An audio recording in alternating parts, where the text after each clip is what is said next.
the supreme divine entity can also be realized in three ways.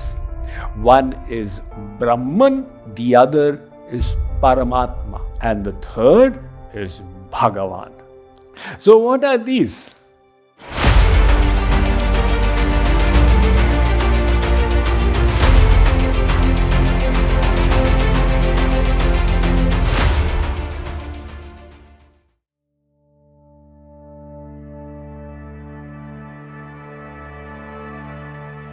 Shri Bhagavan Vacha Maya Veshya Mano Ye Mam Nitya Yukta Upasate Shraddhaya Parayopeta Te Me Yukta Tamamata.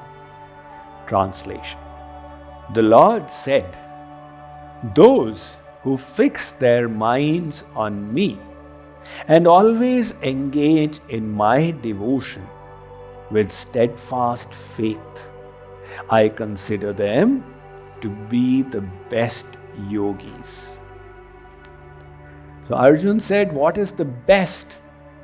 Lord Krishna is saying, this is the best. Worship of the personal form. He's not saying the other is wrong or incorrect or anything. He's just saying this is supreme. And why is it the best? Because it is the closest realization of that divine entity. Have you ever stood on a railway track?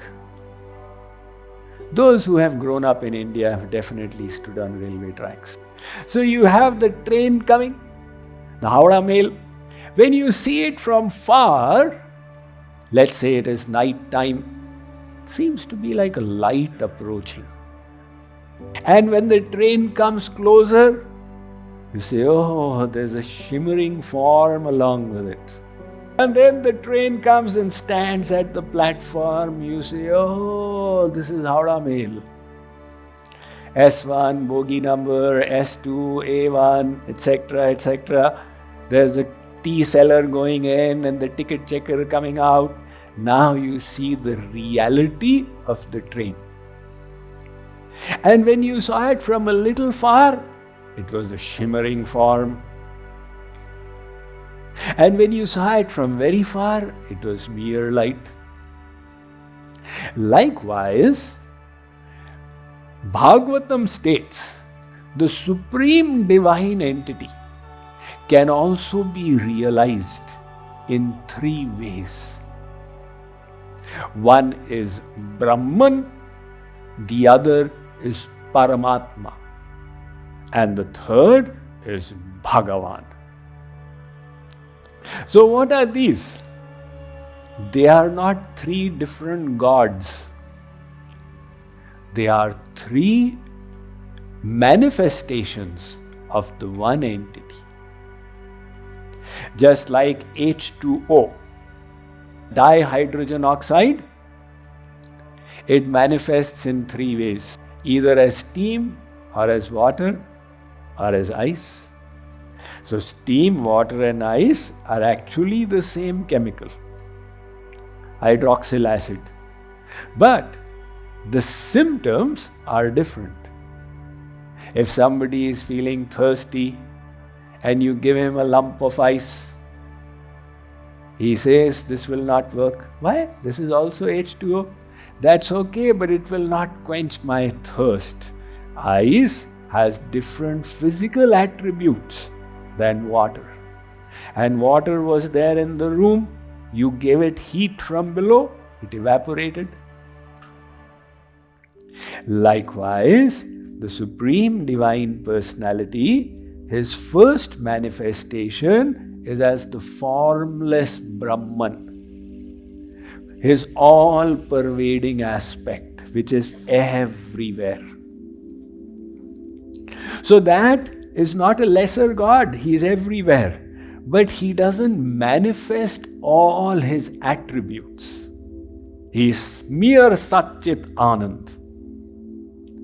And the second manifestation is when he sits in the hearts of everyone and notes their karmas. God is sitting inside quietly. He does not announce himself. Even the doctor cannot hear him with a stethoscope.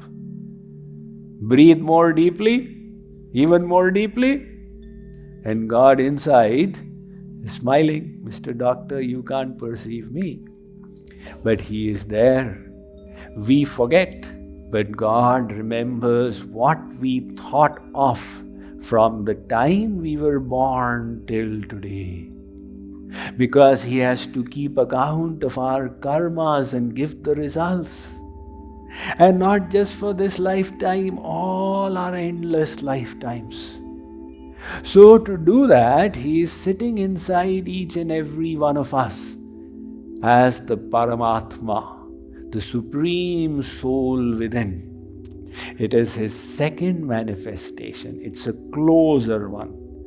That formless Brahman is like the light of the train from far. And the Paramatma sitting inside, the Supreme Soul, He is like the shimmering form of the train.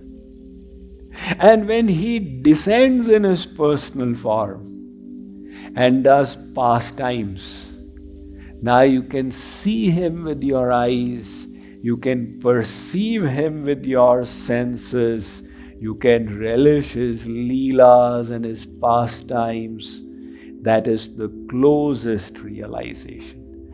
That is called Bhagavan. So this Bhagavan is the same Paramatma and same Brahman. Krishna is not only Yashodanandan, Yashoda's child. Krishna me namavehitvam atmanam akhilatmanam. He is the soul of all souls. That is the Paramatma. Jagat hitaya sopyatra dehi va bhati mayaya. He is the caretaker of the whole world. He has manifested it. So He is the formless Brahman. And for the welfare of all the souls, He has descended in His personal form. So that personal form is the closest realization of God.